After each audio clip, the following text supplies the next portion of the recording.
Hello, this is Bill Hahn. Welcome to the IBM BPM tutorial demo series. For more demonstrations and other resources, you can visit ibmbpmdemos.com. In this tutorial demo, we're going to take a look at the Optimize portion of the lifecycle of BPM. We'll use the Process Optimizer to analyze the process. So let's go ahead and get started. In the Process Optimizer, which is the third perspective in the Process Designer, we can look at historical or simulated scenarios. If we look at historical versus historical, we can compare different time periods or multiple scenarios. So from a time period standpoint, it might be interesting to look at this month versus last month to see if our process has improved or degraded. So we'll take a look at the heat map that this produces. It's tapping into the real data, historical as well as in-flight data, that's automatically collected or tracked in the process.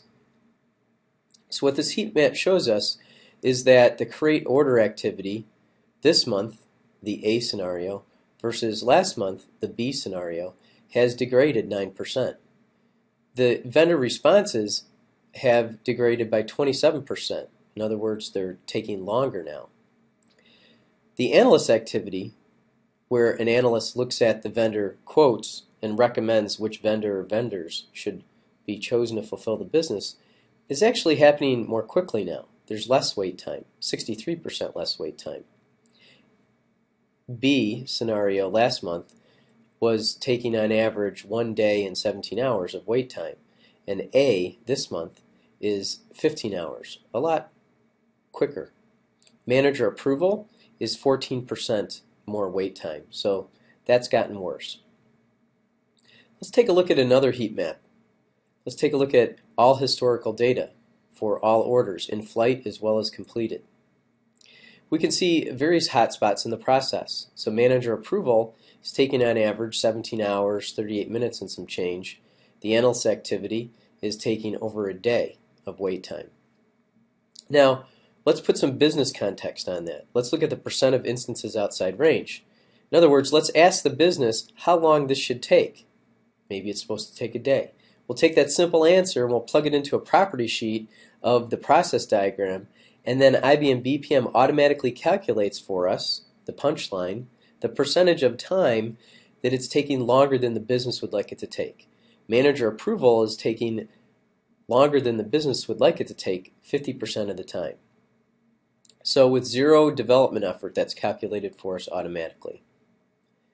Let's take a look at another heat map, account-based heat map, waiting activities and those in flight. We can see manager escalation, there's 8 of those waiting to be looked at. There's 133 orders that have been created thus far. There are 10 orders that are waiting for vendors to bid on them. There's one that's currently been claimed and being worked on by a vendor. And there are 165 bids that have been completed. Analysts have 9 orders waiting their attention, and 232 have been completed. And managers have the largest number of waiting activities, waiting for them to work on. Let's take a look at the path analysis. In the path analysis, what we can see is of all the orders in flight and completed, 62% have been approved. Now when we click on these lines, these links, we can see or tap into the automatically harvested data. The metrics that are being collected for us are auto-tracked. So the process data for all the approved orders is shown below.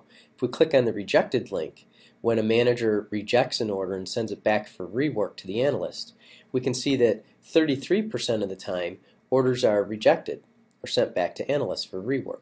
We can see all the details of those rejected orders down below.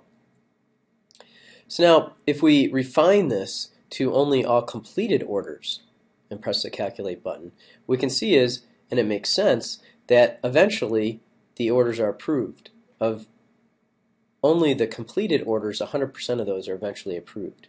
Now 51% of the time they're sent back for rework before they get approved. So now if we click on the rework line and then press the spreadsheet icon, we easily export the data, and now through normal spreadsheet jockeying techniques members of our business team can look at this data and perhaps try to spot patterns. What if we could spot patterns where, under certain circumstances, it's likely or highly probable that a manager is going to reject an order anyway? Why let it sit in their inbox and pay them a lot of money to evaluate it in a high-touch fashion if we know that they're going to reject it anyway? Well, we could easily spot those cases with this rich data that's being collected and provided to us. We can also ask IBM BPM to spot those patterns for us. So, in other words, if we take a look at the guidance that's allowed on the right side, it provides some insights or some food for thought. Have we thought about escalating the activity? How do other times compare? Is rework making it high? Are people efficient? Who's involved in this activity called manager approval? What else are they working on? Should I reprioritize the tasks or decrease the execution time of this somehow? Should I add resources to the manager approval activity? We can also launch this bypass wizard, which will actually look for the patterns for us. So let me go ahead and get back into streamline mode here and look at all the data and then launch that guided optimization wizard.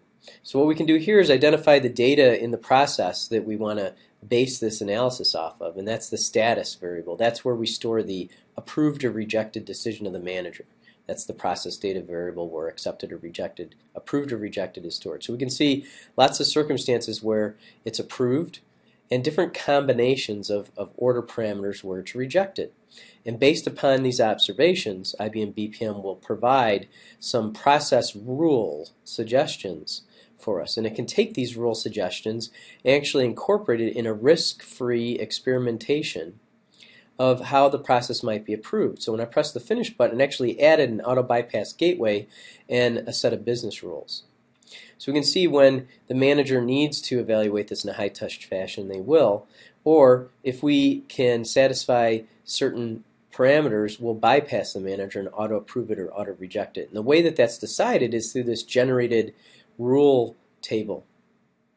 We can see when it's a certain combination of customer, vendor, product description, material description, price, total quantity. For each row of the table, it's going to either be automatically rejected or automatically approved. So the range of possibilities that we can achieve with the optimizer is quite vast, and we've really just scratched the surface. Indeed, there are many other scenarios that you can run through using the process optimizer.